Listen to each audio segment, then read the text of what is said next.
जळगाव शहरातील Chhatrapati Shivaji Maharaj उड्डाणपुलावर truck reverse आल्याने मोठा अपघात घडला। या अपघातात ट्रकच्या मागे उभ्या 3 प्रवासी रिक्षा तसेच 4 दुचाकी पूर्णपणे दबल्या जाऊन चकाचूर होऊन मोठे नुकसान झाले आहे। सुदैवाने कोणतीही जीवितहानी झाली नाही, मात्र 3ही रिक्षा पूर्णतः निकामी झाल्या असून चालकांना मोठा आर्थिक फटका बसला आहे।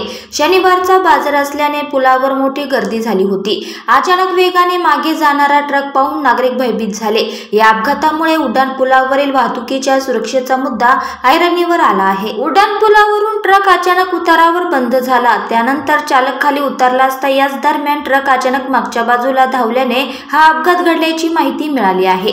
या घटनेमुळे एका रिक्षातील प्रवासी जखमी झाला असून त्याला उपचारासाठी रुग्णालयात दाखल करण्यात आले आहे। उतारावरून हा ट्रक थेट मागच्या बाजूला येऊन वाहनांचे नुकसान करत रस्त्यालगत असलेल्या नाश्ता दुकानांना उडवत झोपड्यांमध्ये घुसला। अपघातस्थळी नागरिकांची मोठी गर्दी जमली असून नुकसानग्रस्त चालकांनी नुकसान भरपाईची मागणी केली आहे।